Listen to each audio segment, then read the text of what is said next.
Live from the Pathway Studios in Johnston proper. You are live from the Path.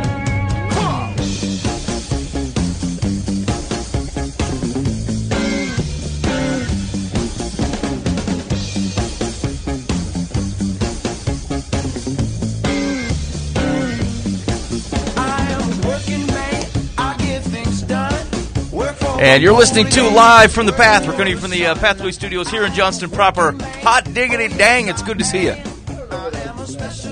Didn't exist. You know what I'm saying? What you gonna say? I don't know what my constant complaints would be about in life if Facebook was not a deal. You know, like it's always it's always something to do with Facebook. How I saw something on Facebook, or somebody was on Facebook irritating me, or Facebook in general is a stupid way to communicate with people. Like in general, like if Facebook didn't exist, I'd go back to being mad at like the quality of the kiwis or something. I have no clue what to think. He would start putting up Yelp reviews for the coffee at a Get and Go. That's terrible. Hey man, this was 3 stars. Hey! I can't believe you brought that up. So I stopped at the Quick Trip on the way here. That was a bad life choice. And I got a coffee. Why? First of all, it's too expensive. I don't ever buy straight black coffee. I don't buy straight black coffee from the gas station very often. But it was $1.79. What? That's what I thought. For a cup of Joe? It was a little stiff. Second of all, it was some sort of Peruvian blend that was supposed to have a hint of chocolate. Oh. And I didn't. Mike, have you ever tasted a coffee and found a hint of anything? No. In fact, I'd give it back to him. These don't taste like straight coffee like I ordered. I found a hint of coffee in this. I don't know how to put this pleasantly, but coffee is kind of like turds. It either it is or it ain't. It's a thing or it's not a thing. Like, I don't make distinctions. I have never drank a cup of coffee and thought, it ain't. This is most certainly coffee. I'm just saying, like, I'm unable to detect finer distinctions in coffee. Like, I've never tasted it and said, oh, this is different than coffee. You have to put some time in to be able to seriously get the differences in things. Like, it's like drinking scotch or like smoking cigars. Hey. When it says, hey, man, this has a nose of pears and a hint of bourbon casket aged stuff at the bottom, it's like, this just tastes like alcohol to me. Like, you got to put time in. The people that put time into coffee don't go to the gas station. No, actually, my wife is like that. She can tell the difference between coffee or whatever. What? And, it blows me away. Does she still go to the gas station for coffee, though? No, never. No. I didn't think so. In fact, she's an elitist. We bought a Bun coffee maker. Oh. Like, that already has a hot tank ready to go at all times. Kicks a whole pot out in 3 minutes. Oh, man, that's a real beast of it. Yeah, I mean, that's pretty sweet. But it ain't kidding around, you know what I'm saying? But, like, so you're talking about that bourbon thing. So here's the deal. Like, I can't remember what reason I thought this was a good idea. But, like, I went into a liquor store. It's the worst of all places Here's to the be. thing. I'd been watching Justified about this you know what I'm saying? About this cowboy man or whatever. And you are not that guy. He shoots people. And like, I mean, every 10 minutes, someone's like, bourbon. Hit me with a bourbon or whatever. And I'm like, if someone hit me with a bourbon, I'd be like, do you have any soda? Where's the chaser? Because bourbon tastes terrible. And I thought, is this I got lost on a track of self-indulgence, right? Like, I mean, like, the measure of a man is whether he can swig a bourbon and not make a weird face after it, you know? And so I thought, I'm going to buy bourbon. And so I go into this liquor store and I say, I thought I could reason with the man at the counter. And so I gave him the gist of my story. I said, here's the deal. I drink soda all the time. I said, but I've got to find a way in a social situation where I don't look like a complete turd when I'm trying to, that I can't take a swill of bourbon and not be like, you know. And I said, so do you have like a smooth bourbon or something, or a whiskey a smooth bourbon that you could recommend for me to try out? Like, I'm probably just going to take like a shot of this stuff a night or whatever and see if I can't build up some kind of tolerance. And he goes, we have fruity drinks. I'm like, no, man. See, this is a man that understands you, Mike. I'm like, listen, you're missing the point. I said, I am currently the girly man. I'm trying to be. I didn't want to say I've been watching Justified. I want to be able to drink this bourbon. Do you have a gun selection that could maybe like a smooth gun too that I could try out? It's like going into the gun store and being like, so I want to be like Jack Bauer. Can you get me hooked up with the Jack Bauer package? What's the starter gun to get there? Do you have anything that makes me Samuel L. Jackson style? Anything, you know? I've recently had it with snakes on this plane. And so me and this dude are going rounds for like 10 minutes, you know? And then people are starting to filter in, and he's like, we have this stuff that's infused with coconut. I'm like, dang it. I need some hardcore looking liquor, you know, but I can't be too rough because I can't take it. We have Mike's Hard Lemonade if you'd like that, sir. He offered me light Mike's Hard Lemonade. Just like this slew of alcohol with some kind of infused mango or whatever. I'm like, and so after 10 minutes, I go, how much is that small bottle of Jack Daniels? That seems manly. And he goes, $5. I said, give it to me. Give me that Jack Daniels. So I take it home, right? And I take one swig of this Jack Daniels. I'm like, oh, man. Oh. I mean, I don't even want to ruin my soda by mixing it with it so I can tolerate it. I'm like, you know what? This don't mean that much to me. I'm going to bail. I put 10 minutes. I walked into the liquor store. I had 10 minutes of conversation. I had a 20-minute ride home. I took one drink of it. I'm like, no, you don't want this. This is a terrible decision. I'm not justified. There's certain people that are like bad honky, and I ain't me. You know, I'm just gonna have to be the soda man that goes, "Hey man, you want a beer? Actually, do you have any soda?" That's what I'm gonna say because I just cannot tolerate it for any. I hate the taste of it, and I can't shake it. All right, legitimately though, I do have a couple bourbons that I'm gonna recommend to you if you really want to try it out. And I won't make you buy the bottle. I may already have the bottle. You can try it out. Well, yeah, I'd like to try it. Okay. I mean, because I drink bourbon. Do you? Yeah. Like, I drink bourbon, I drink scotch and whiskey. Well, why'd you let me go talk to some secular man I didn't know? realize you were trying to go My justify. God-honoring brother in Christ has bourbon for me to try, and he's nowhere to be found. I did not realize that you were currently trying to turn yourself into a cowboy from Justified. I didn't know I had to tell you everything. If you would have called me up and said, hey, Boova, do you by chance know anything about bourbon? I'd be like, heck yeah, man. What are you trying to figure out? Some with a hint of coconut in it? Because I got you taken care of. No, I'm going to get you set up with a couple bourbons that are smooth.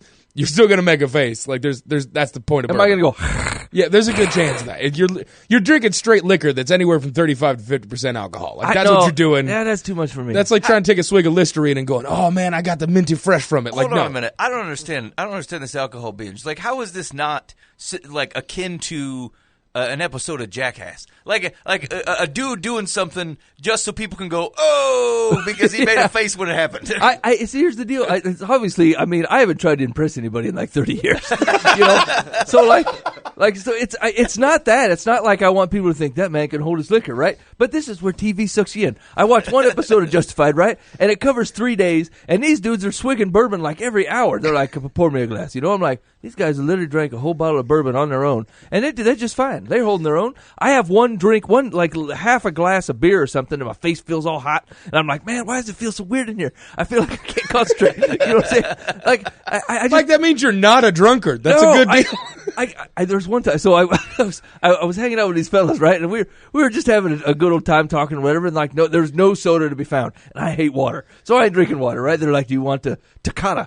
I'm like, what is? Oh man, what is Tecate? And they're like, it's Mexican Bud Light. I'm like, yeah, okay, I guess, whatever. You know, be bold. Just keep me here for a while, you know. So I drink one glass bottle of this beer, you know, and like everyone's still talking, and I feel like they've turned the heat up 85 degrees. I'm like, why is it so hot in here? I feel like my face is red. Is my face red? And they're just still blabbing away about a bunch of other stuff. Everybody's drinking, having a good time, and I'm like, I feel like I'm wasted. Am I drunk over here? Why is my face all red? I feel like it's super hot. And they're like, you drank like 3/4 of a beer. It's piss warm, and you're still tugging at it. You know what I'm saying? Like everyone's had 10 by the time I've had to 1. I'm like, I just don't feel right, fellas. I feel like I should go to bed. I'm super sleepy. So Mike, I don't think I'm going to give you any bourbon. Give me some of this bourbon. Here's the deal. I got to be able to drink something. I want to be able to drink it and go, yeah. You know what I'm saying? It's going to take you years. Just give that up, man. I'm going to take a bourbon. You're not going to. Here's the deal. Yeah, let it go. You've got your own stuff that, like, you can walk into a room and talk to somebody about fixing a vehicle, right? Like, you know generally enough stuff to fix stuff around your house. You know what it's like to raise goats. Like, you do not need to move your way into the bourbon market not only can I fix vehicles and take care of goats, I also can sip on a nice sipping whiskey. Let's do this. Here's the thing. That's not you. I assumed I wasn't going to take up, like, be a crack shot law enforcement man, right? So I'd let that go. So out of the two options, besides being a marksman law enforcement officer, you decided, I want to be able to swig on some bourbon without going, Yeah, that's what I went with, yeah. If you want me to, I can help you out. I'm going to need some bourbon, fellas. Nope. I think you're going to have to let that go, Mike. Paul didn't speak to it. Yeah, he did not talk to the Corinthians about if you're trying to become a bourbon man after 30-plus years of life and you want to be able to go and just enjoy it. I turned into a feral cat. You know what I'm saying? I'm like, why does it feel like... Because your body's rejecting the poison that you're putting into it. Yeah. Your body's going, hey, man, that's going to mess you up. Like, there's nothing good for me in there. Your body's going, no. I'm just saying, there's something either sophisticated or, I mean, just downright cool about us being able to swig a bourbon and be like, yeah, That's living. I feel like it was a reductionist edit of somewhere in the 1 Corinthians to say, look, I preach Christ crucified and how to get down on an 80 proof. And some prude in the 3rd century. And then Paul talked about the Cedar Ridge to the Corinthians. Look, It's nice smooth with a pear nose to it. It's good stuff. I'm not saying I want to get schnockered on bourbon. I'm just saying I want to be able to drink one and be like, yeah, that was all right. Not fetal position in the corner. Be like, it's so hot in here.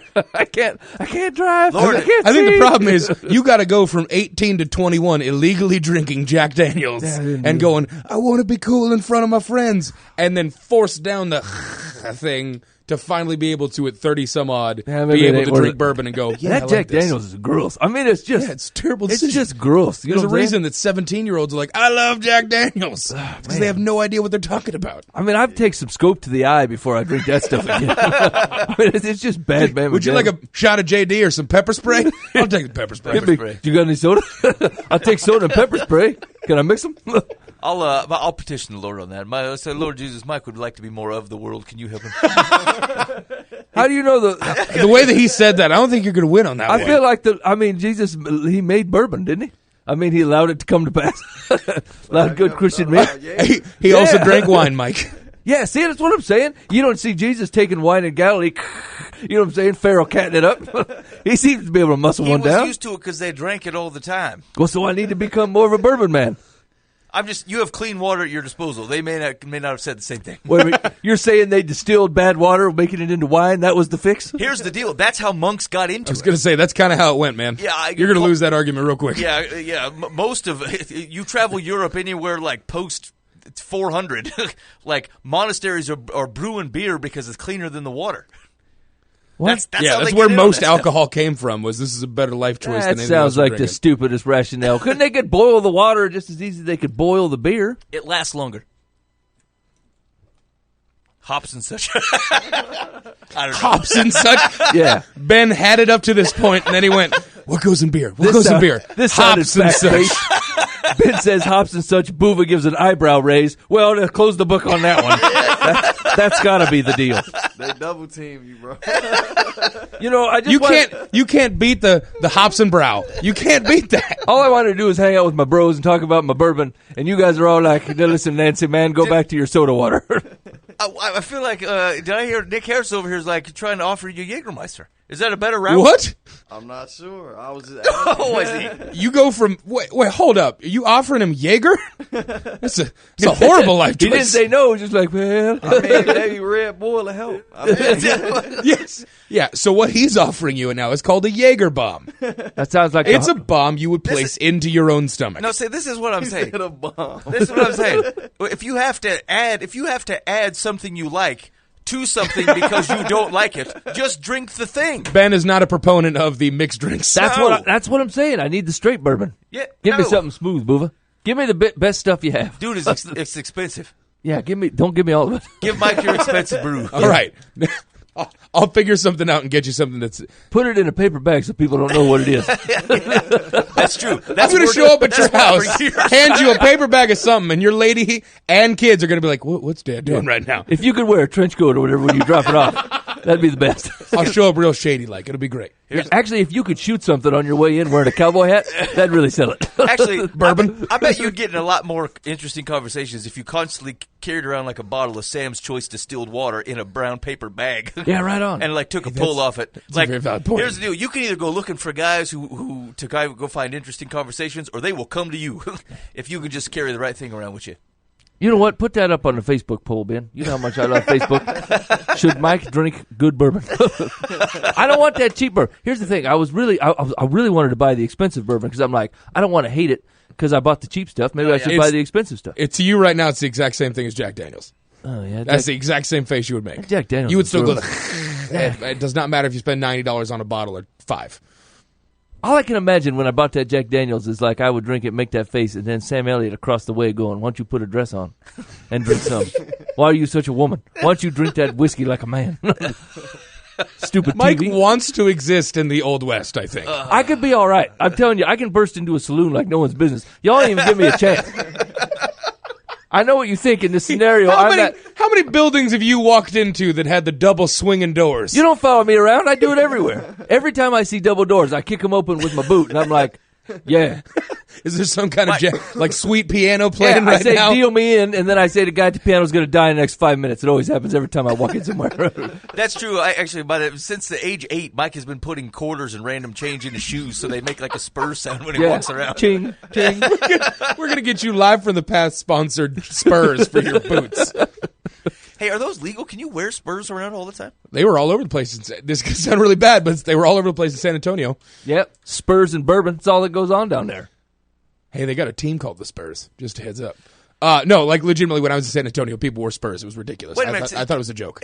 Are Spurs just exempt because they've been around, or like, can I wear a suit coat with knives protruding from the elbow? You should be able to do the boot kick thing where you actually have a knife that sticks out the front of your boot. Like a roadhouse. It's basically the same thing as your Spurs. Yeah. See, he was a bourbon man. He cleared a whole bar out of troublemakers. Roadhouse? Roadhouse. No. What? No. What? Never mind. No, okay. No, yeah, but Spurs are a real thing. All right. Anyway, next week, Chapter 2 in Mike's vision of like how to look great in the eyes of the world. Hey, I'm drinking this bourbon by myself in my house. Mike's like, I really want to try out man buns. No, you're right. That's not lame at all. Hey, the cat don't judge me like you guys do. I just want to drink a little bourbon here and there. All right. You live in listening live from the path. Here's the deal. There's a company in Wisconsin that is offering to implant remote control microchips in its employees. Yeah. Remote control microchips in its employees. Would you ask an employee to get a microchip implanted in her hand? Asks the Washington Post. Sounds invasive and intrusive, but come August 1st, one company in Wisconsin will be giving it a try. 3 Square Market, a developer of software used in vending machines, is offering all of its employees the option to get a microchip implanted between the thumb and forefinger. It's quick, painless, and the company will even pick up the $300 fee. And don't worry, there's no GPS tracking capability. Ominous ... yet. The company is expecting 50 of its employees to voluntarily sign up for the implants. What do you think? What do you think, Bova? You in on this thing? So what is it for? It's a chip, okay? It allows those employees who volunteer to participate in the program to open doors, pay for purchases, share business cards, store medical information, and pay for stuff at other RFID terminals and log into their computers, all with the wave of one hand. Only at that place of business. Yeah. That sounds dumb. What if you get fired? Then you're out like a surgery. Yeah. Or you just leave it in there. And I'm pretty sure it still got tracking on there. Like, Yeah, Nick Harris ain't buying this story. I'm on the same page as that. There's no way that there's not any tracking ability to this at all. And like, there's got to be something creepy. Here's the deal. You're a grown person. Make your own choice. Would I do it? No. Wait a minute, you can't track RF signals. No, you with can't. GPS. It's like the card I used to get in. But Yet. Bova, you've worked in corporate America, I right? get it. No, I understand. They can't follow I get your the point card of it. around. However, but that doesn't mean 20 years from now they can't. Well, right, but unless they upgrade the chip. I don't know what's going to happen. I'm saying I wouldn't because there's no real reason for it. Like, I don't know. Is that if I could zip- still have a work badge and a password, I'm going to still do that. I mean, is that zip cord that bad of a deal? You know, ding. Yeah, exactly. That's what I'm saying. I wore a lanyard with a neck badge for 7 years. I looked like an idiot, and sometimes I'd forget to take it off, and I'd go out with friends and look like that cool corporate guy that's like, hey, everybody, want to come work where I work? I'm here at the 10% discount because I'm with Wells Fargo. You see the badge? Yeah, that means I'm in here. Give me a mixed drink. I got a sweet pin on it that says #1 in customer service. No, I don't see the point of doing it. It seems unnecessary. You're trying to be convenience way isn't too worth it. technological and cool. It's pointless now. Well, it's a matter of convenience, but you're saying the convenience ain't worth it. Yeah, it's not. I want to type in the password. I want to carry the card around. I don't want easy access to paying for stuff on the vending machine. Right. I mean, I'm the last person that needs that. You should not make vending machines easier for me. You should make them more difficult. You should put a chip in my hand that means that they don't work within 20 feet of me. It's a veggie vendo, Buva. It doesn't matter. Carrot sticks Bring and my own other friggin' business. carrots. Yeah. You know that's going to be the baby carrots. You should eat whole carrots in I the mean, first place. isn't there? I guess I don't know that much about RF signals, right? But like, how hackable are these things? Can't dudes just produce the same RF signal on a plastic card and break it if they want? I think that's one of the. I don't think it happens often, but I think that's one of the big things against RF chips or those badges is that like within the range of like what it transmits, which you're right is small. You know what? This is a bunch of crap because really the onus is on the company to get this done. If they would just switch over to fingerprint scanners, ain't no one have to get surgery of any kind. It's really just cheaper for them to put RF chips in everybody. That's a good point. But I mean, if they can put fingerprint scanners on there, I'm gonna take this thumb with me everywhere I go until some cowboy hawk it off there, and so I should be able to use it to get into any type of door I want. I had pocket aces. I just think it's I think it's real deeper than, just getting into work. Like, I think, like, they trying to crack codes and do stuff. Like, okay, think about it like this. Not the same. All right, hold up. We need a theme music for Nick Harris's spins on the crazy conspiracies of life. Go ahead, Nick Harris. I mean, it could be something like they trying to, something about DNA. Didn't Jesus say, like, Careful. the blood is, I am. The blood, your blood brings life, basically, right? Like, the flesh, the blood is the life, basically. Blood is what gives the flesh life. Like, if you think about it real deep. Or you connect two dots that don't belong anywhere close to each other. Either way. Yeah, like, I just feel like, look at, I already know Ben over there. You like, what is he going to say now? But I just think it's deeper than that. I think, like, they just really trying to mess with DNA. On a vending machine level? Like, the vending machine company's the front. That's how it started. But here's the deal, Nick Harris. Like, if you're gonna have, so what you're proposing is they are the dumbest people alive, right? The hospital has your blood, right? Yeah. Like, Wait, so get into the hospital business. Why would they do it so? Thriller? Why would they do it so foolishly? Because people are sheep. I mean, if you be like, I'll let you put a chip in my hand, and I don't really. I'm gonna tell you what to do. But Harris, you're gonna have to use a microphone, brother. Oh yeah, look, just think, like, everybody are sheep, right? So if somebody comes to you proposing something that only they know more about, like, in depth, saying like, oh, it'll do this, that, and the third, and you like, okay, it'll make it easier for me for the next 10 hours at work.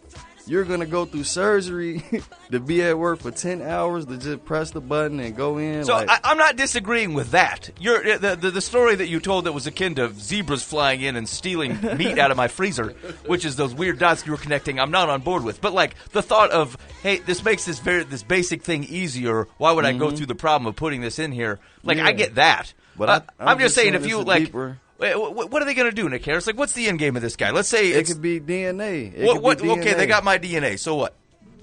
I spit on the ground all the time. They can go harvest it. But we don't know the effects that it'll have on you over time. What do you think is going to happen?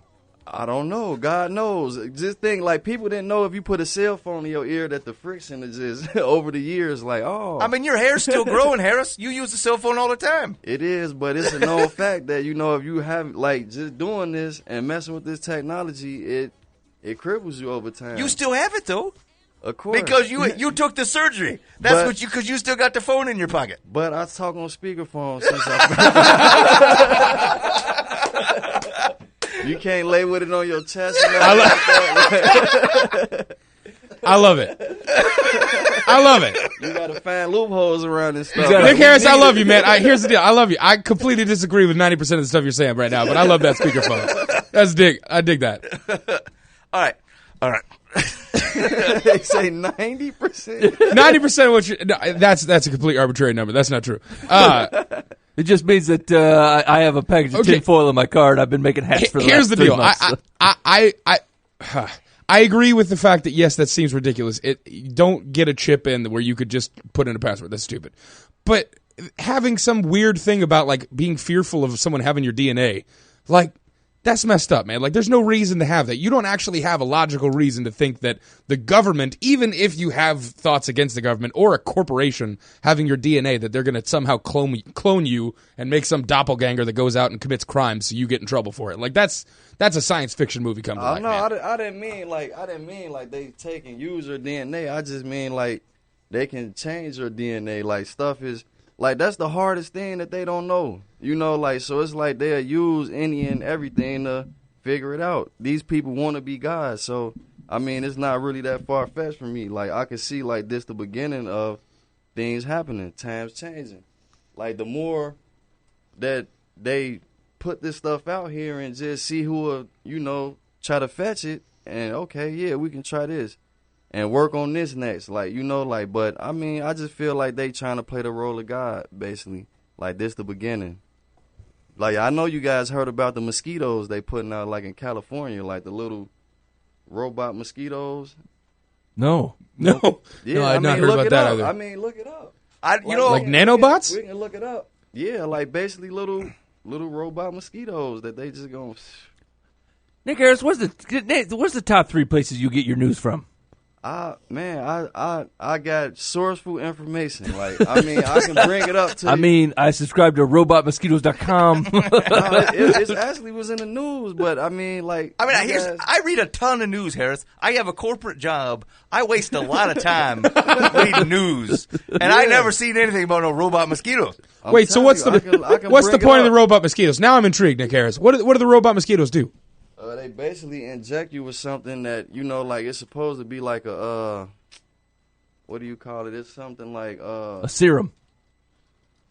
Something of that sort. But, you know, like to make you immune to something, basically. Wait, so it's like a vaccination? Yeah, sort of like that, yes. So it's a forced vaccination by robot mosquitoes? Yes, well, actually, California. I mean... I wonder how much No, Nick Harris, that is not at all what's going on. What are they saying? You're not describing the situation at all. So they're using a machine to breed mosquitoes. That's not the same as robot mosquitoes. Oh, man. I don't know. Yeah. Hey, maybe you stumbled on the wrong robot mosquito Scientists article. may combat the world's mosquito problem by unleashing millions more of them. To help solve the problem, researchers at the science company Verily, it's a Google company, created an automated lab that raises infertile mosquitoes and infects them with the naturally occurring sterilizing bacteria called Wolbachia. The idea is that the female mosquitoes will then produce eggs that can neither develop nor hatch. If it works, we could someday live in a world that's completely eradicated of all mosquitoes harboring dangerous illnesses. I would agree on its face that I don't like them toying with the biology of the mosquito. Yeah, that's messed up. That is them playing God, and I agree. However, that's not even close to your description of some sort of infestation of, like, robot mosquitoes. Yeah, it was... You got to read more closely. I seen the robot... Stay in the microphone, Nick Harris. It's okay, on the radio. Look, no, I seen something about the robot mosquitoes, too, but you just happened to run across that one, too, but... And I seen that one, too, but... Hold on, I mean, like... Hey, man, if you could find that, let us... Sure, Robot Mosquito California brings up, I mean, a ton of responses, which is all that one same thing. So maybe you see if you can find it, or you come back and say, you know what, I need to read the article a little more closely before I start talking about robot mosquitoes. Because now I legit want to know about these robot mosquitoes. Yeah, I'm gonna bring it up. It up. All right. Because, like, no making funny. I legit want to know about these robot mosquitoes now. Yeah, because I do a lot of research on things. I don't take everything in like being making. No, you're not. No. There's no way you're easily taking my story. He'll be the first one. Like, hold on, Nick Harris. I don't think that should be healthy for you. Well, dang, Harris has got me pegged. Yep, I do say that. So long story short on these RF chips, first of all, like I don't understand anybody's. I mean, how lazy can you be? And second of all, like this change is easily made with fingerprint scanners. They can do it with technology that's available. You can buy it today. It's ready to go, prepackaged. It's just cheaper to get RF chips installed in people. Now, to fight the whole how lazy can you be thing, I get it. Like, I understand wanting to do it. Like, when you work in a call center or anything corporate, you put your password in 100 times a day, easily. You lock your computer to go to the bathroom. You lock your computer to walk down the hallway. You lock your computer to leave your room. And it's obnoxious to have to type your password. Go talk to the guy that's lifting concrete blocks 80,000 a day. Agree. No, right? You know, agree. Like, I got to put my password in. I'm not saying. Here's the deal. That's why I'm not built to do concrete work. Like, I was not built to be that guy. I would pass out and die. I have nothing but respect for somebody who can do that kind of labor all day, every day. I'm saying from the perspective of it's a pain in the butt. I get it. Now, there is a degree of laziness to that. You're right. However, the person who works at a call center is not inherently lazy compared to the person that works concrete. It's just two different jobs. Until they start complaining about how often they got to put their password in. I get that, but at the same point in time, I guarantee you most of the dudes that I know that do concrete could not come in and do my job. I could not do their job. They could not do my job. We're just wired differently. I think they're not interested in it. Yeah, at the same point, neither am I. I'm super excited that I get to drive on your concrete. I just don't care how it gets there. I guess what I'm saying hold on. Just a point of clarity. So I come from a similar background as Buva, and I couldn't disagree more with what he's saying. I would say most people would not. I would agree with Mike. Most people wouldn't want to do the job. It's not their notion of it's not a like physical ability. Right. That's. I guess what I'm saying. Oh, I'm saying my physical ability. I couldn't freaking do it. I'd pass out and die. I guess what I'm saying is like, I mean, I know dudes that lay block for a living, right? And like, they don't get halfway through the day and go, man, I got to lay more block. Fair enough. tired of laying block. You know what I'm saying? Like over a lifetime, they're like, I hate block. You know, but like the same guy, like I will go into an office and be like, password again. Oh, I gotta get a password to get in this system. They're like, I can't believe the hard times that have come my way. You know, and there's a guy out there like picking up block at 12:30 right after lunch and goes back to the block. Right. And there he is laying more block. Fair and enough. He's not shocked and awed at the amount of block that keeps showing up. Here's the deal: is like it starts to change your life when you recognize how much that stuff exists in your day to day. I ran into that more and more when I would go into the break room and try to get some coffee, and like the coffee's out, right?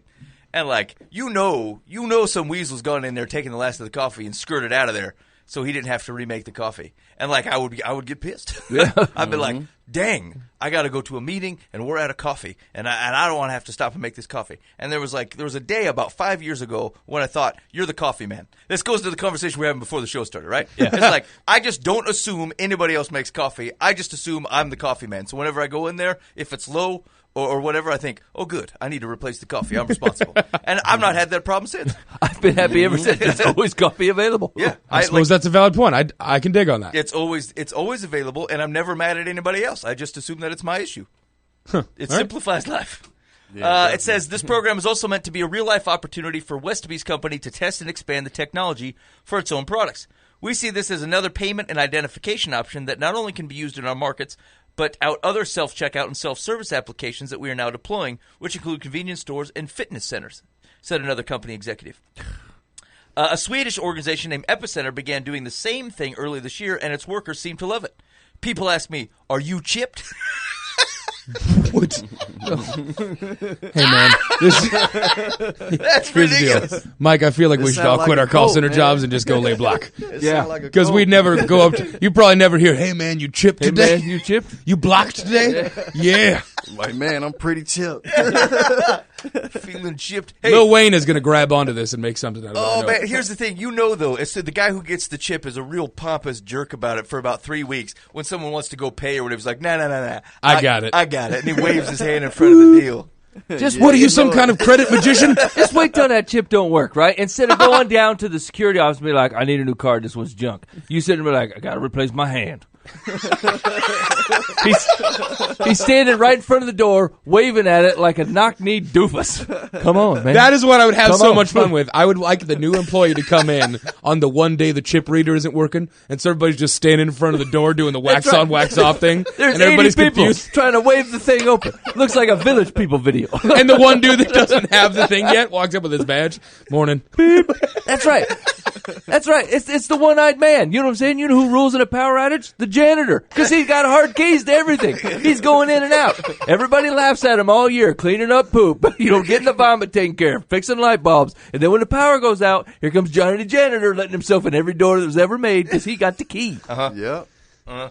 Actually, there's nothing that will emasculate you more than trying, as an example that currently exists in most office buildings, is trying to get the automatic water, the faucet, to participate with you. Like, you put your hand underneath, and you're a privileged dude making $50+ a year begging for water in the corporate sink. Why is this not working? And it gives it to you for 7 seconds or whatever it is, and it's not enough. And then you put your hand underneath there, and there's always like a 3-second delay. And so you're moving your hand, re-begging again that water will be delivered. One of the to you. machines work to give me soap. I need the other one to work too. Yeah, I mean, and here's the deal: is like it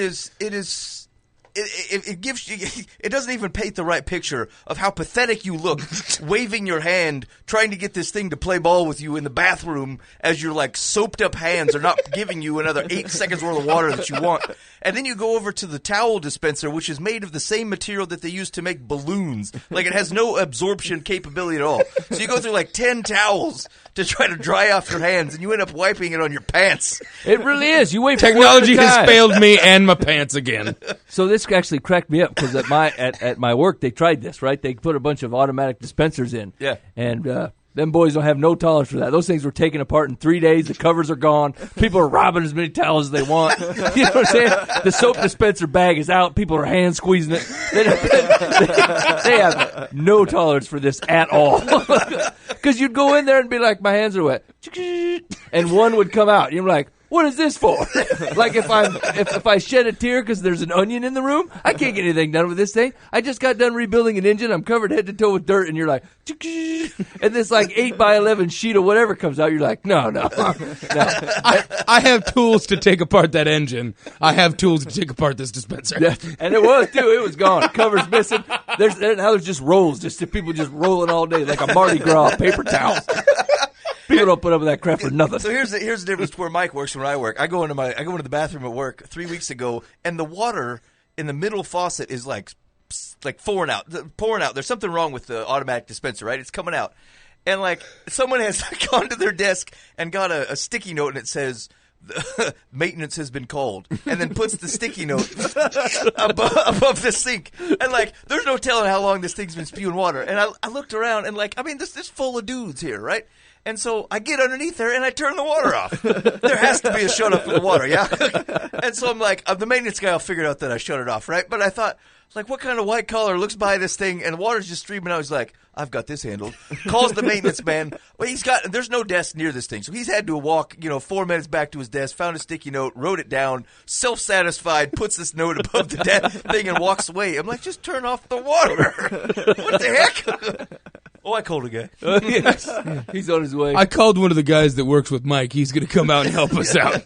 Here he comes with his 85 keys. Ching, ching, ching. What's up here? Hey, Earl, you want to help us out? Actually, the same thing happened. There was like 2 years ago, someone was complaining, like, there's only cold water coming out of the faucets. Did someone call maintenance man? And I went in there and I'm like, there's a hot, it's like a normal sink. There's a little thing in front of it, right? But if you look down in there, there's 2 pipes that coming in. So I just turned up the hot water, and I had hot water again. I thought, done. That's right on. Done. There's only hot water coming out of the sink. What are you, bathing in there? You know what I'm saying? You're just washing your hands. You have to do it in the lap of luxury. Just on your way done from going to the poop. You're like, I got to have a luxurious hand washing. Give me 87 degrees. What's wrong with you? There's got to be some social experiment within there to find out what kind of people have the agency to fix something and who have the ability to just go, I called the maintenance guy. Actually, now here's the deal. That's generally the hero of the office, the guy who actually bothers to call the maintenance man. 15 guys came in and out that thing and thought someone else will handle this and walked away from it. No, that's true. Someone will save that dying person. No worries. Yeah, the one guy that called the maintenance man, he's the best we can do. He's the top of the line, the hero of the office. Employee of the month should be who called the maintenance guy. That's right. And with Sean called maintenance 18 times this week, everybody get up for Sean. Great job, Sean. Great job. Sean. Man, did you beat your record of last month at 15? Yeah, sure did. Yeah, to be honest, I broke a couple things just so I call him. It was coming close to the month, and I wanted to make sure I really won that record, so I snapped the faucet in half. Thanks all you guys for signing that card. That's You're the sweet. best. I wanted to call facilities on the coffee, but Ben keeps making it. I can't call anybody. It's always there. I like to get Mary up here to take a look and see what's all going with the coffee pot. I've literally washed my hands with caustic chemicals because there's no sink around. Right? You know what I'm saying? People are like, it's not warm enough. Hey, man. I've sprayed Windex on my hands and I rubbed them around and on the pants and off you go. Mike, I care about you as a brother. Stop worrying about this friggin' bourbon deal. I should take You're doing just fine, all right? You do not need to figure out some other level of manliness. You're just fine. Nope. Okay, so one time I actually washed my hands in a parts washer, and that's some really caustic stuff. And I didn't realize that's what it was, but I was rebuilding a tire machine or something. It was really dirty, and I gotta get stuff on my hands. And there's a parts washer that you put like car parts in, clean them all up before you put them back on. And man, it's acidic, nasty business. And I'm sitting Mike's I'm there washing my hands in it, singing "Happy Birthday" to me to make sure I got it right. He goes, we have hand cleaner here. I'm like, well, it's like a faucet, and he goes, that's a parts washer. You can't use that to wash your hands. You'll get cancer. I'm like, I'm already on the way. You know what I'm saying? Like, I think I was smoking a pack a day at the time, and so I'm like, parts washer, cigarettes, whatever. Okay, legitimately, here's the deal. I drink bourbon, but the most manly thing I did recently was I refilled my antifreeze. Like that's what I got on my list. I need to be able to drink bourbon and go, yeah, that was good stuff. You don't need that much. I'll trade you, Booba. You give me some bourbon, and then I'll bring you some Windex. I like this. All right. Sound like a deal. A disciplinary panel of the Episcopal Church has recommended that a California bishop be suspended for 3 years for trying to sell a congregation's property to a townhouse developer without its permission. Here's the reason I was drawn to this story. Does this seem like the punishment fits the crime? What? We're going to have to let you go. Yeah, for 3 years. See you in 2021. Yeah, this man was a bishop. I mean, like, let's just call him the pastor of the church. Say, isn't that a without big deal? telling anybody, he decides to try to sell the church property to a townhouse development. And the panel gets together and goes, you know what? 3-year suspension. And I think to myself, this is not harsh enough. Right. This man, this should be gone. There's no reason to retain his thing here. This is preposterous behavior. Yeah, we're gonna have to let you go on that one. Actually, like on multiple levels, right? Like, let's say that your position as bishop, let's say it's your job. Yeah. Right? This is your job. These are your job duties. Well, you failed at that. You're basically stealing from the company. Right. Right? Yeah. Okay, so you're fired. You should Yeah. never work here again. Okay, let's say, well, he works for a church. It's not a legit job, right? But it's position. He's been given a position by God. Yeah. In a leadership position. Well, you're not really following God. You're trying to sell his property outright for cash money and while screwing over everyone that goes in your congregation. So, 1 Corinthians 5 style, you're gone. Yeah. I was gonna say, I think there's a pretty sweet word Paul uses that's Yeah. basically do not associate with that man anymore. So, Synonymity. long story short, I'm not sure what by Episcopal criteria that you've made of where a 3-year suspension does the deal, but like under logical standards, economical standards, and God's standards, you're gone. Like you can't even step in the building. Yeah, he says a hearing panel for the disciplinary board for bishops ruled 4-1. 4-1. Someone says, nah, he's all right. Last Friday, that the Reverend J. John Bruno should be suspended for 3 years, and that the property of St. James the Great Church of Newport Beach remain in control of the congregation. Did they have to vote on that? Was it like, if they didn't say something, was like, well, we made a deal with the townhouse people, I suppose we got to let it go. Can I assume that they were going to knock it down and put up townhouses? I was going to right? say, I doubt they would keep the church on the land. Like the townhome places, like, we really like the scenery. We're going to keep that How there. did this dude think this was going to go down? He sells it, and then like people show up next Sunday, and the church is gone, and they're like, wow, I wonder what. Weird. Yeah, they're putting That looks up like a couple townhouses. townhomes. Yeah, I think those are. Is that guy laying stone? More stone, huh? Laying black. It is the decision and sentence of the hearing panel that Bruno is suspended for 3 years. During the period of his suspension, Bishop Bruno shall refrain from the exercise of the gifts of the ministry conferred by ordination. Interesting. Man, a way to make church corporate. And not exercise any authority over the real or personal property or temporal affairs of the church.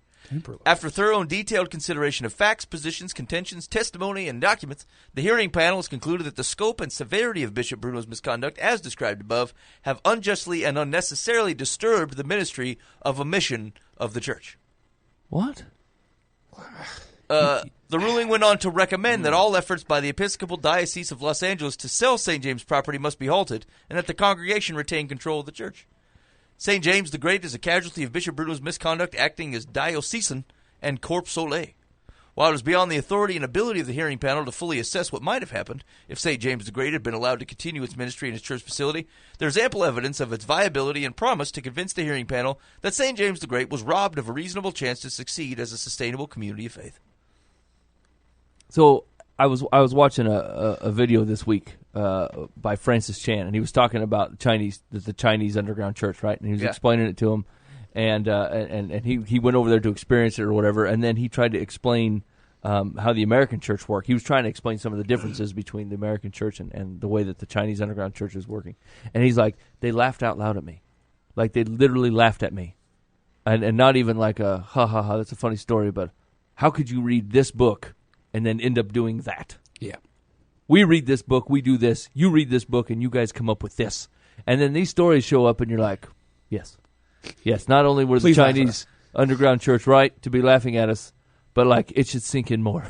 Yeah. You know what I'm saying? Like, that is the most ridiculous piece of information / news / a church body operating in a non-godly, non-God-honoring way, and even the structure and the disciplinary action, like it's just a big pile of crap. Like it doesn't mean anything to anybody. It's a bunch of words about non-committal things. Like it's so stupid. It's laughable. Yeah. Yeah, you're right. Like, how do you even digest, like, with real, like, legitimate gospel issues going on in the world, and we're like, yeah, we're having a real problem with our man trying to sell the building to some townhouse developers. Yeah, we'll make him sit out of the property dealing business of our church, but he can retain his management stuff. Management of what? You're not even leading people. You're not even leading the building. Your only job there is to not sell the building.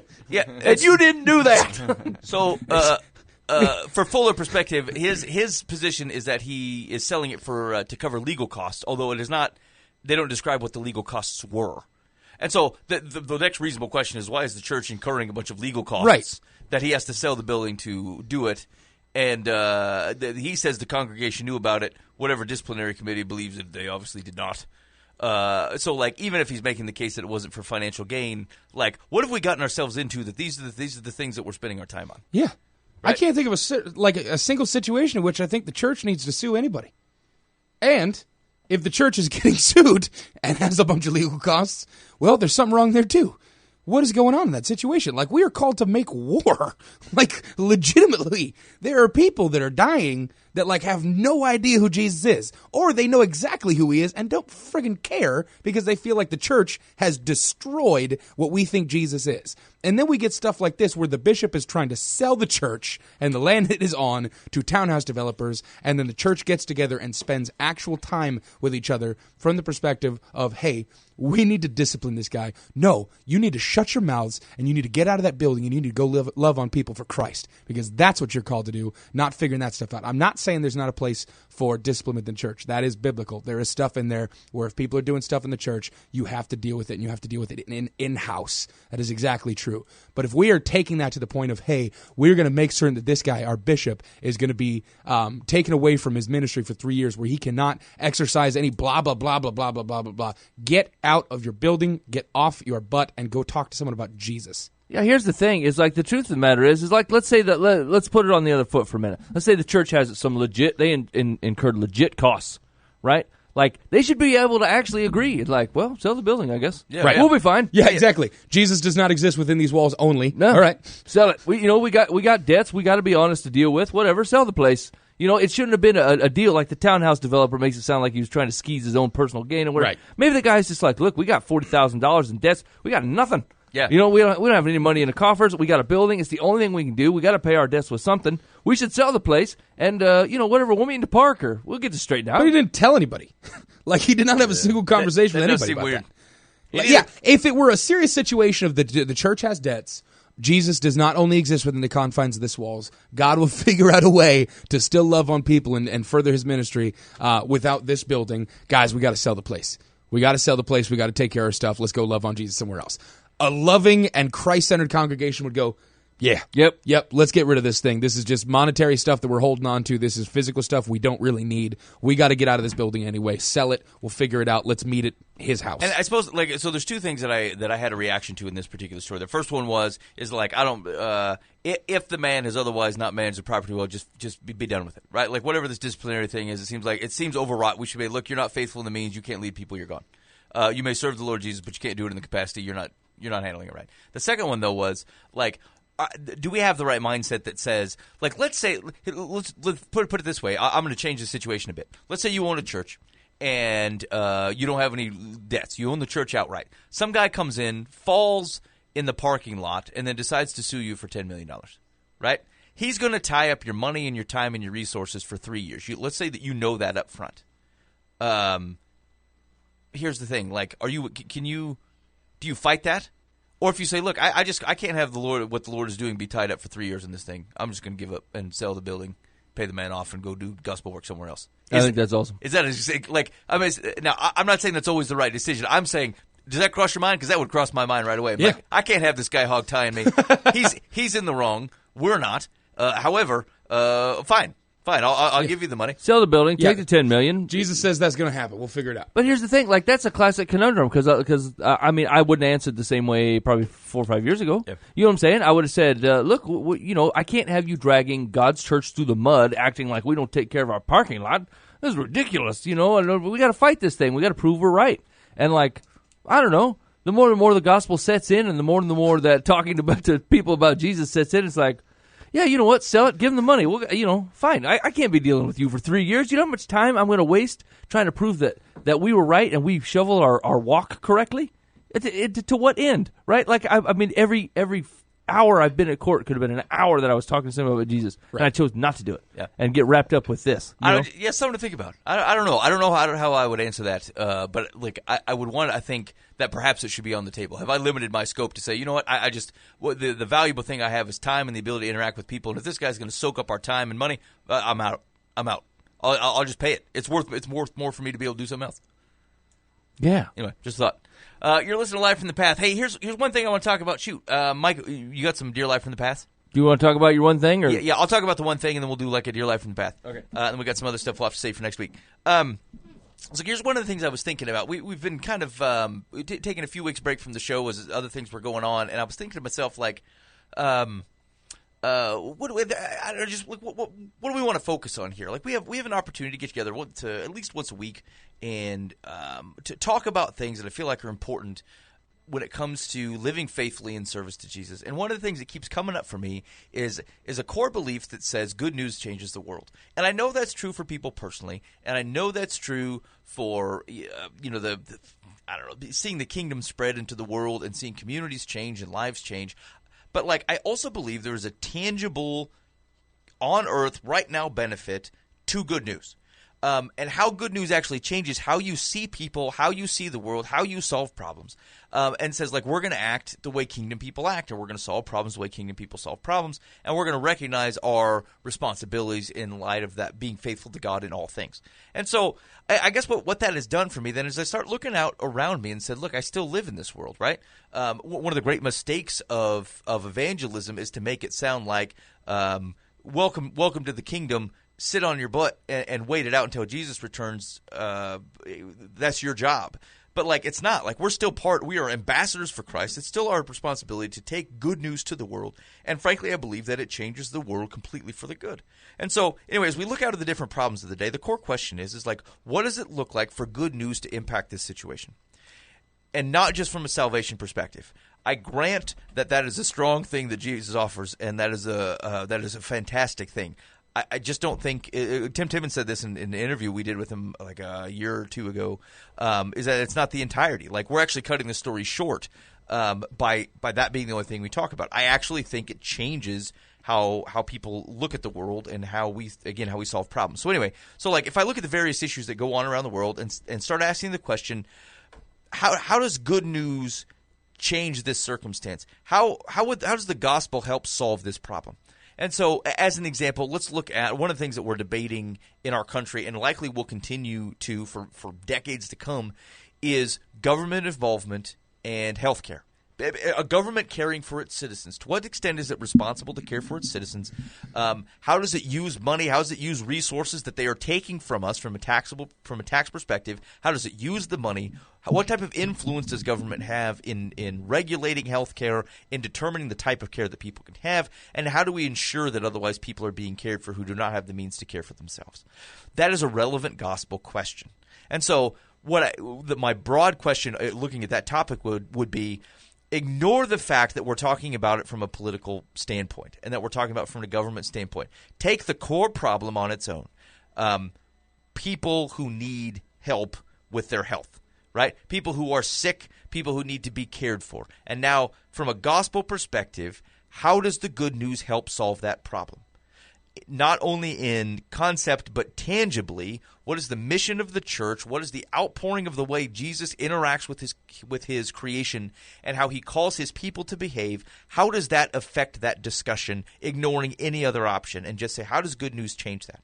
And so that's my question to you, and it's a question that I'm going to keep asking, I think, over like a really wide swath of circumstances, is how does the good news impact how we deal with people's need for health care? How does the good news impact our concept of immigration, of abortion, of like whatever hot button problem or low level problem it is? Like, how does the good news actually help solve that problem? And then, and this is where I need your help, because like I don't know that I've thought of every way of which the good news of Jesus Christ impacts tangible problems that we're having today. So like I'm going to propose that I'll post that on Twitter, and like maybe you can help us out. Like, in what ways does the gospel help solve that problem? Okay? And then list them out tangibly. Maybe it's an example of this one might be if we feel like this, the good news of the gospel is both a physical and spiritual thing, maybe it's churches should be trying to help people out for free, right? Can we provide means of which people can be cared for through the church? And if that's an answer, then the follow-up question is going to be, is anybody doing that? Like, are we doing that as a group of people following Jesus? Is the good news actually changing the world in this area? Are we living it out faithfully?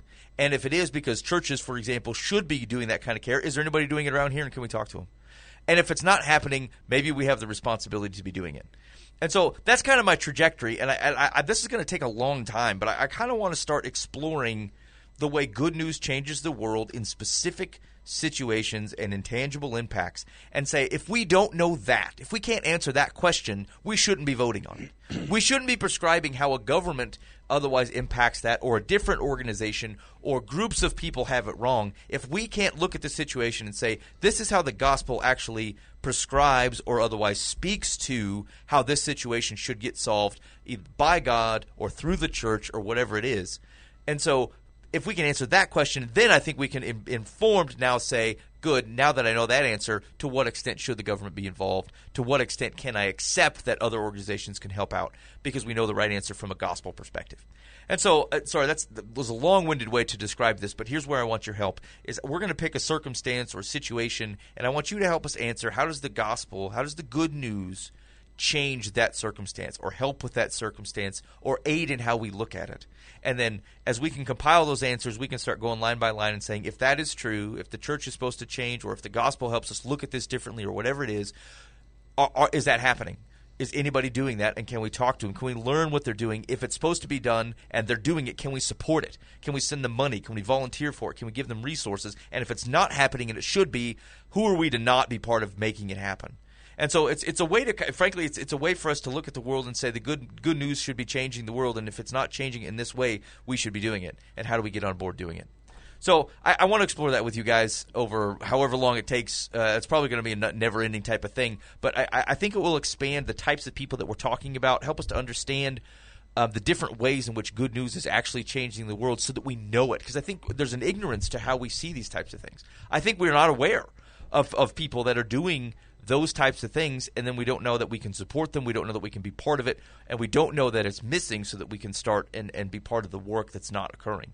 So anyway, that's and healthcare is going to be that's what we'll do for this week. I'll post it on Twitter, and the question to you guys is, help us think through what are our ideas here. How does the gospel, how does the good news impact the liability of healthcare on a citizenry, and then let's go from there, and then we'll sniff it out from there. Does that make sense?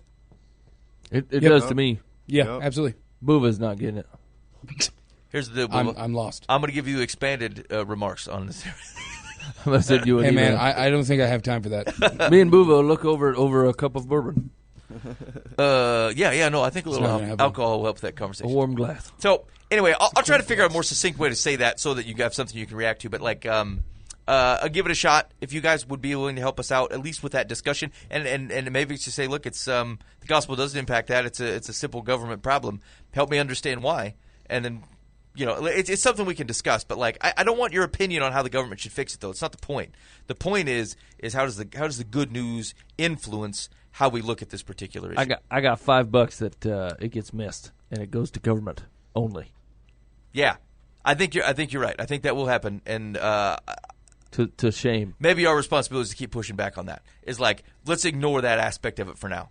Let's say that we don't have that's not an option, because what we're asking is, how do I look at it, and then I can understand how to solve it and what resources are out there to do it. But if we don't know how to look at it right, we're never going to come up with the right resources. We're being dependent on the resources available to tell us how to look at something, and that's the false dichotomy. It's a false perspective. And so I want to make sure that can I run these things through a gospel lens, and then I know what I'm dealing with. Okay. Anyway, that's the thought. Dear Life from the Path, our son-in-law, Brody, has a very different lifestyle than ours and the one in which we raised our daughter. I pointed it out to her while they were dating, and she was not pleased. I decided to say no more and try to accept him as best as possible, although I admit my husband has been better at it than I have. One thing that continues to bother us is that whenever we invite them out for dinner, Brody will order the most expensive thing on the menu. He also has a couple of drinks, upgrades his salad, and orders dessert. By the time he's done, the cost of his meal is double that of everyone else's. Although we can afford it, we feel this is bad manners. I'm not sure if he's trying to take advantage of us or if he just thinks he's entitled. Our daughter thinks he's wonderful and doesn't seem to mind that he does this. I worry that it may reflect badly on her when they are out with others. Is this acceptable? Do we grin and bear it? Or should we say something? And if so, what do we say? Hey, you don't know how to take people out to dinner. Yeah, stop it. I mean, just because you've Here's been the deal. skimming it the last 10 years, what's your problem? Your hospitality does not need to end at a certain dollar amount. Like, if you want that person to go out, then you either have to be the schmuck that goes, now, Brody, remember, we're taking you out, and this is on us, so make sure that you're ordering the bare bones menu. Or you learn how to friggin' be hospitable and just go, okay, well, that's who he is, that's what he wants, that's what I'm paying for. I'm not saying you have to get taken advantage of everywhere you go, but, like, shut up. Here's the thing. Like, if Brody goes out to eat with just him and your daughter, and he orders the same stuff, And then buys it for himself. that's Brody just being Brody. Yeah. You know what I'm saying? Like, I mean, you got to give the man a little wiggle room. And I'm sorry that you've been paying to have someone else make your food and then getting the bare bones. I mean, when we go out to eat, I'm like, you know what? Get soda, everybody. We're already spending the money. We might as well splurge. Just well get soda. I mean, it's going to be $25 or it's going to be $45. I don't care. We're not eating at home. So you guys want to split a cake with me or something? You know? I mean, Who wants dessert? Going out to eat's kind of a deal, you know. Right. And so, like, you've been paying other people. You've been basically paying an increased price for bologna sandwiches. Like, what's wrong with you? You're going to go out to eat? Go out to eat. You know, do good things. God created good and awesome things, and why don't you do that? Well, you ruined going out to eat. Instead of going twice a week, just go once and go to a good place and get something to eat. And on top of that, it is not your job as the woman's parent to point out more things bad about her husband. Like, it is not your job to go, hey, if you haven't considered something awful about Brody, let me throw it in your face and see if I can cause more marital problems. Yeah, how do you say? That's not how you fix crap. How do you say, dear life from the path? We've raised our daughter to be very, very worried about what other people think, especially when out to eat. And this Brody doesn't seem to give a crap. How do we fix that? That's how they make it seem like when he do it, like he could do it in a obnoxious way, like, you know, like, hey, let me get that. Yeah. You never know, like. It's a respectable way to do things, and then it's a disrespectful way to do things. Well, I mean, do you think they're like, hey, you know, that comes with the side salad, and he's like, upgrade my salad, large. He could just feel comfortable. He could just be content with the situation and know that they do have the money or you know to take care of that. But like you said, go back to if he do those things on his own, like if he goes out. And with his own money and do the same thing, then I don't think it's really a problem. I mean, how would you know that? Are you going to ask him, Brody? Do you die like a king on your own dime? I'm pretty sure they got the number one source, the daughter. Yeah, that's right. Does Brody do this everywhere? Yeah. Brody, when was the last time you got the 24-ounce T-bone steak? Yeah. The last time I went out. He could be a big boy. He could got an appetite. Like, you don't know. Hey, man, I'm a big boy. I do not get that 24-ounce T-bone steak. Do you try to tone your order down based on who you're out to dinner with? No, but I don't really order that much. I don't order expensive stuff. I mean, just big appetite. You know, if I want expensive stuff, I'm gonna cook it for myself. Like if I want a 24-ounce T-bone steak, I'm not gonna go to a steakhouse and spend $40 for it. I'm gonna go to a butcher and spend $20 on it and cook it better. No, I mean, but see, everybody can't cook like you, boo. No, but that's what I'm saying. Like, I would much rather just eat a normal. Like, I'm not going to go get the most expensive item because the chances are it's not going to be that great. I don't know. I order what sounds good. Understood. And if I go to a steakhouse that's $70, I'm gonna get the $25 bacon cheeseburger because I wanted a bacon cheeseburger. I mean, here's the deal. It's a pretty obtuse dude who orders the most expensive item on the menu, a couple alcoholic beverages, and an upgraded salad. I mean, agreed. I mean, upgrade my salad. He could be a cocky guy. That's the only thing he leads to. I mean, here's the deal. I get it. Like some people, there was a point where I was trying to watch what I was eating, and so I was eating a lot of fish, and fish are inherently more expensive. In this part of the country, right? And so, like, I knew it was going to be pricey, and I was a little bit careful about it. But like, and there's a sense that when other people are paying, you don't want to be perceived as taking advantage of them. So it's either one or two things: either he recognizes that perception and does not give a flying flip about it, or he doesn't recognize that perception at all, and isn't. And so basically doesn't understand why anybody would be upset with him. He's got to be. I would call that part ridiculous. Like, you got to be really, really an exception of a dude to be in that category. So my guess is that he knows it. He knows he doesn't consider taking advantage. He's just otherwise making the best of an offer that somebody made. Yeah, I'm not disagreeing with that statement, but like the parents are the one who's asking for advice. They just need to deal with being generous. Yeah. So here's the thing: here's what I would do. Here's what I do to test the situation. Because here's the deal: you don't have to. I don't know that you have to tolerate someone who is intentionally taking advantage of you. No. I'd take him to McDonald's. What's the worst? Yeah, that's what I'm damage saying. you Like, do? you do not have to do that, but if you've chosen to be generous in this situation, you can't just put parameters on that. No, yeah. So here's what we do: I would show up. I wouldn't mention, and I would just one of those dinners. I would just have him pay for his own meal. And then if he thinks the option that he might have to pay for his own meal and he orders differently next time, you'll know you found the man. I'll just have the side salad. Just wait till the end and be like, "That's 2 chicks." 2 chicks. And then Brody goes, "Oh crap! Yeah. That's what I'm a barista. Now here's I the make thing: this much money." if Brody goes, "Oh crap!" Right? You caught a man who was trying to take advantage of you. Agreed. Yep. I agree with that. There's a good chance this guy's a shyster. Yep. It sounds like he is. I cannot imagine any situation where I would be with somebody and then their parents take me out to dinner. I get the most expensive thing, a couple alcoholic drinks, get the upgraded salad deal, right? Like, Upgrade my salad. that's a shysty deal. Yeah. But if the parents are continually doing that, they are taking on that burden onto Well, themselves. that's the question. I think they're asking whether they continue to do it. I don't think they need to call this person out in this deal. They just take him to either a different place where he can't do that, or stop taking him out. Actually, hold on. I rescind my suggestion. You need to just talk to the man. Yeah. As the parent? Yeah. What?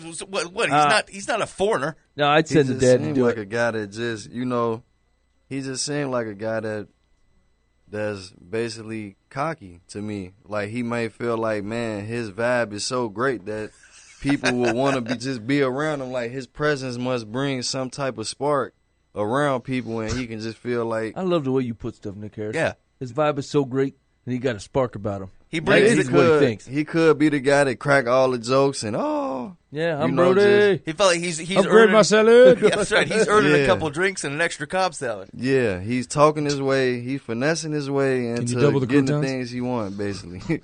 Yeah, I don't. Here's the deal. There's never anything wrong with talking to a man. No, it's I'll not. agree with that. I think that's fine. I mean, how's that conversation going to go? I'll be Brody. Okay. Hey, Brody. Wait, no, Bubba's gonna do it wrong because he don't support the premise. Hey, Brody. Yeah. I find that whenever we go out to eat, you always order the most expensive item on a menu and a couple brewskis, and you upgrade your salad. Upgrade my salad. I say, Brody, like if you was paying for this thing, will you feel like you would act the same? You order the same stuff? You know what they used to call me back in college? What do they call you? Upgrade my salad. Had it on my uniform and everything. I'm sorry. What were you talking about? That's not the question I asked.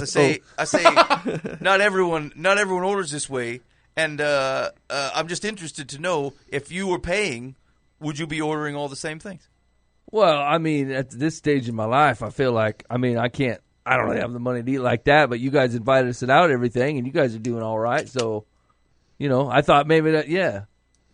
What was the question, Pops? You just gotta hit him. You're no longer married to my You gotta daughter. tell him like, man, I forgot my wallet at home, and see how far that goes. So Like, just to clarify, what you're saying is that if you were paying, you would not order this way. Well, I mean, I can't afford to eat like that on my own dime, That's expensive. Do you think it's then appropriate to eat like that on my dime? Well, I mean, you offered to take me out. I mean, Brody. Yeah, Brody does seem like the kind of guy that would yell his own name as a retort. Brody. Brody! They call me Blackjack Brody. I'm here. Where the 2 shots of bourbon. Okay, fair enough, Brody. You're right. We did offer to take you out. I'm actually glad to buy you dinner. I don't mind doing that. I would note that, though, in this circumstance, this might not be seen the same way across all situations. Generally, like if someone's offering to buy, it may feel like at times, like it has for me, that you're taking advantage of the situation. What are your thoughts? Boy, I feel like my parents should have taught me this or something. I mean, I've been doing this my whole life. We go to McDonald's, I'm like 6 Big Macs right now. Brody! Good. I'm glad we had this talk. I would expect this to impact how you see this in the future, not only with us, but perhaps with other people you dine with. To be honest, I was just imagining myself on a movie poster, and I completely didn't listen to anything you were saying. Do they have bourbon here? It's a movie called Upgrade My Salad. Top Shelf. All right, let's see what Secular has to say. Secular says, if you bring the subject up, I can almost guarantee that what you say will not be well received. What do you mean? That just worked out great. Yeah. Oh, yeah, totally. Here's the deal. Actually, to Ben's point, I would never shy away from this conversation. Yeah. I have these conversations with my kids all the time. I'm pretty straightforward on whether they're acting like a bunch of boobs. I can't imagine that I would allow this son-in-law Brody. I mean, it's just like the guy in 1 Corinthians 5, right? The man acting like a doofus. Like, if you love him, you tell him so, and if he ain't going to change it, you kick him out, right? Here's the way you act in here. If you're not going to act like that in here, you're going to get out, and that's the deal. I love my kids enough to say, look, when you go out in public, or this is the etiquette when you go out with people. And if Brody's going to be in my family and cuddle up next to my daughter after they're married, then here's the deal, Brody. You're going to get your act together. You're not going to act like this all the time. And so if I don't love him enough to say that, I don't love him. So I think the right move, and it's not even a bold move, it's just the right move, is to talk to the man. Yeah. Let's see. I assume those dinner invitations would be few and far between, and you would have to explain the reason to your daughter. When they dine out with contemporaries. What? Would you like to dine out with me, contemporary? Hipsters. Presumably, the bill is split between the couples. If that isn't the case, it probably wouldn't happen twice because the other couple would likely request separate checks. Hey, yeah, I would. So here's the deal: it was like after I had that conversation, I would ask for separate checks. Then I'd probably pay them both anyway. But I'd like to see him sit in it, just sweat it out a little bit. Yeah, Yeah. They don't take Discover, Brody. yeah. Hope you brought your dish rag. Oh, Hey, here's the thing: is there? Let's upgrade that wallet, Brody. Here's where I think we need to be careful because, like, no, I don't. No, hold I on. think we're on the right track, man. No. So Boover's perspective is understandable, right? Like, if you're going to offer, you should be gracious. And like, who is it? Dave Herrick's always talking about like if you're going to do something, be lavish about it. We just like we're not marginally gracious, we just gracious. Okay, Dave Herrick also insists when people ask about how that we can afford to take people out, I'm supposed to say I have a backer. And when they say, who's your backer?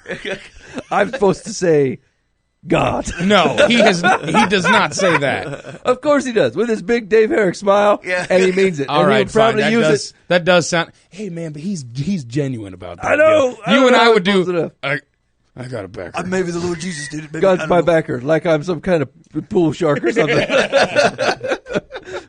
Anyway. So I agree with that, but like I don't know. Like it is also like if we have a responsibility to otherwise not allow. I don't think as part of being gracious, it says go ahead and let foolishness go on underneath you and turn a blind eye to it.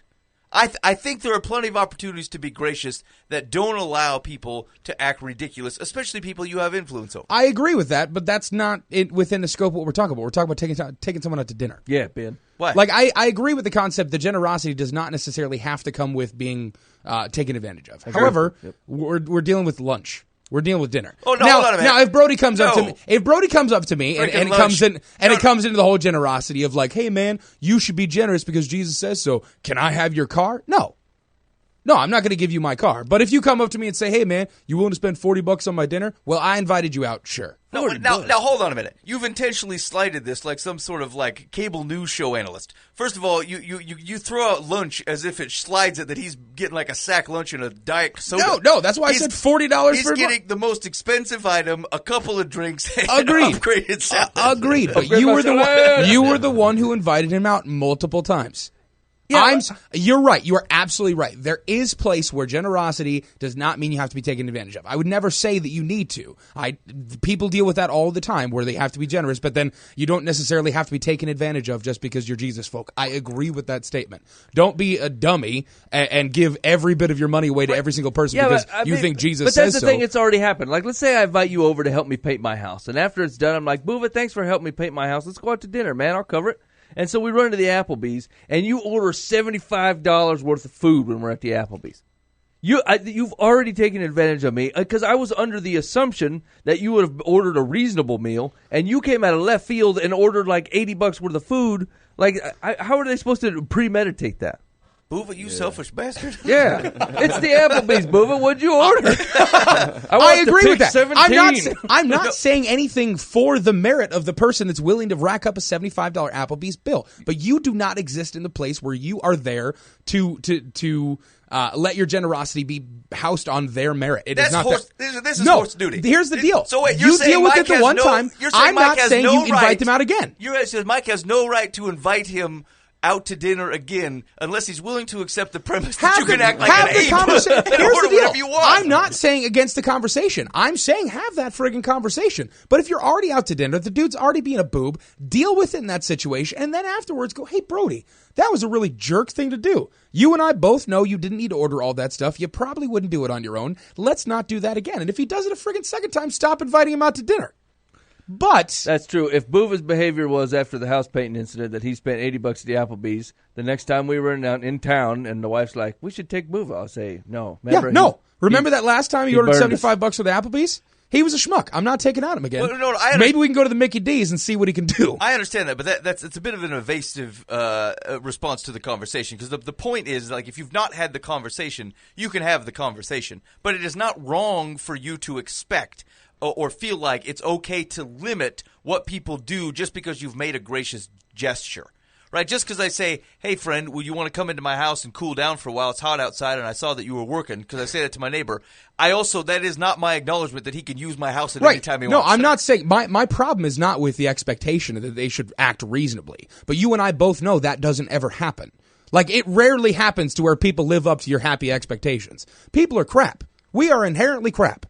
People do stupid stuff all the time. People take advantage of you all the time. You do have to set limits on it. But at the same point in time, if you're already out to dinner, the guy's already being a boob, friggin' pay for it. And then the next time, just go, hey, man, that was a schmuck deal. Let's not do that again. Well, no, yeah, right. I mean, that's not a I'm not against that conversation. I'm not saying that's a problem. If you're at dinner with that guy, you've already invited him out, he's already been a schmuck. That's not the right time to go, hey, Brody, you're a schmuck, I'm not paying for you. Well, you friggin' pay for him in the situation. You have the conversation with him afterwards. Hopefully your expectation's better in the first place, and hopefully he's better for it. But when you're in the scenario, generosity, just friggin' do it. $75 is not that big of a difference between the 25. I know that I'm splitting hairs there, but it's the truth. Well, right, but that's not a notion of generosity. That's simply you don't want to start a fight in the middle of it. No, I'm not saying don't start the fight. Start the fight. Have the conversation later on. You just said not to do it then. Don't do it then. Do you really think that's going to be a good conversation to have at that point in time? Like, when's the right time to discipline your kids? I do it right now. That's right. In fact, I'm going to call home right now. I'm sure they're doing bad stuff. Oh, that's not fair. Brody's not your child. Brody is not your child. The person he is. He's my son-in-law. No, Brody is not your child. The person you're trying to have a conversation with about dinner is not your child. This is not a disciplinary situation with you and your child. Yeah, it is. This is you are an He's adult. in an intimate community with me. No, he's going out to you eat are an with me. adult talking to another adult. It is I not didn't invite Angela Merkel out. You know what I'm saying? Like, this is a dude that I see on the regular. I wouldn't let one of my friends act like that. I agree. Something tell me that this guy just pops up at places too. Like they don't like he just pop up like his daughter just text mom and dad like, hey, where you guys at? And then they just pop up at the restaurant. What's for dinner? Ding dong, and I was already there. Order some extra cheddar biscuits. We coming by the Red Lobster. Hey man, I know you guys got the Dish Network, and I really wanted to watch the show. I'm showing up. All right, good to see you. What's for lunch? Here's the deal. Brody's stomach a bourbon. I don't have any. Brody's hungry right now. I don't have any problem if I was out to dinner with Mike and Mike orders some kind of massive deal to the waiter for me to look over at Mike and say, hey man, next time I ain't paying more than $20 for you. Don't take advantage of me. I don't have any problem doing that right now. I agree. He's also your brother. Well, I do it to you. This is my son-in-law. I'm your. We get just met, Boova. Don't be acting like we go way back. Oh, really? We do? Okay, sorry. Hi. By the way, my name's Boova. Nice to meet you. Actually, my apologies. I would not do anybody the disrespect of not saying that, regardless of how long we've known each other. Hey, dude. You could say that right now, but I highly doubt it. You're mistaken. Knowing you, I highly doubt it. You have no idea how socially awkward I can be. That's my point. I could definitely do it. No, that's not. Actually, that's not true. It's not the same situation. But like, I've had conversations with people that it was like a business lunch, and I'd known them for maybe an hour, and they did something weird. I don't like they were eating something in a funny way. I'm like, hey man, you always eat your corn on the cob like a weirdo? Because I mean, you look ridiculous the way you're eating that corn on the cob. And I would consider that a very similar conversation to someone trying to take advantage of me. You would consider, hey man, you eat corn on the cob funny, in comparison to, hey, you probably have a serious character flaw about you in which you constantly take advantage of people who are trying to be generous. Yeah, but I wouldn't say it like that. I would say, hey, but those are the conversations we're everyone talking else about. ordered an $8 meal. You ordered a $40 meal. You're a jerk face. You will be paying for your $40 meal. Actually, so I would say, I probably would say, hey man, everyone else ordered $8 meals. You ordered 40. What are your thoughts? Yeah, $40 is a lot to play for lunch. Like, I mean, how long is our lunch break? First off, you guys can continue to say that. I highly doubt it, first off. But still, continued here. Fine. That's Wait, different boo. for me. Next time we go out, that I'm is gonna different be- for me. I'm gonna cause I a would scene. pay for the person there and then have a conversation with them later. Even at Outback Steakhouse, Even at Outback. you would have to, man, $20 for a steak. $20, boo. Yeah, Outback's $20 with some ridiculous. mashed That's what you get for potatoes. going to a chain steakhouse that never went to Australia to figure out their menu. Well, Well, I'm they just make that saying, like onion. Subway only. Yeah, I mean, yeah. You don't go to the Outback and go, "Hey, where's the bloomin' onions?" They go, "Here they are, aplenty." I love those. Like that's not the situation. That's The right. Aboriginals are not like, "Oh, bloomin' onion." That does not happen. A boo boo oh. A boo boo oh. Hot. We ate some kind of gecko from the ground, and here's our fried bloomin' onion That's with right. our fancy sauce. Do you guys have any bourbon? No. A boo boo oh. What's the secular advice? We already read it. What was it? Yeah. I'm not sure. It was something about they're going to split the bills. He's Boo boo probably not wouldn't going to. shut his mouth. I can't, No, I'm not. Yeah, I can't no. get a word in edgewise. but I get where Boo coming from. Like, I mean, Of course, it's- Nick Harris will meet him halfway. Go ahead, Nick I Harris. don't meet him Tell me how you halfway. think he's an all right I guy. don't meet him halfway. I'm not going to just let y'all jump on Booba, man. I mean, This has been of going course, on for like 8 years. I don't care. What if look Booba at killed a Ben. man, Nick Harris? You'd be like, well, he probably had reason. Hey, I hate it when you guys yell at Booba for killing people. if the glove don't fit, you must have quit. Every time he kills a guy, you're like, yeah, yell at him, yell Hey at man, Jesus says that's a bad deal. him. Nick Harris said, come on, he's not a bad guy. Actually, here's the deal. Here's the show that I can't wait for is when Boofa starts creating robotic mosquitoes in his basement. And then we'll see where Nick Harris is at. Nick Harris is like, hey man, I'm not really for that robot mosquitoes, dude. Like that's DNA you're trying to take Yeah. from people. Harris I is like, mean, it's Boofa, not you really that put me in a bad far-fetched. spot here. I see where Booba's coming I want from. to meet you halfway on this robot mosquitoes thing. I got a cell phone. That's basically a robot mosquito. He Like, paid for him with the chip in his wrist. Take that, Harris. Man, I'd rather spend my night seeing Mike drink half a shot of bourbon. I'm coming over tonight. Dang, I got to get some bourbon. I'm telling you, Booba's going to hook me I'm up. gonna hook you up. This is going to See, be great, that's man. good. I just got a bottle of bourbon for my birthday that I'm gonna give to you. Did you really? Yeah, I mean, is it high end? yeah, it's really high. It's Is it good called stuff. high end bourbon? No, it's called Rebel Yell. I wish it was called high end bourbon. Okay, well, I will put a post-it like that dude did on that faucet for Ben, and I will say high end maintenance is coming. Yeah. High end. Yeah, say it like that. Maintenance is coming. Oh, man. You ever listen to Live from the Path on Live from the Path? You know, you probably ain't listening on the website. To be honest with you. Our traffic's low.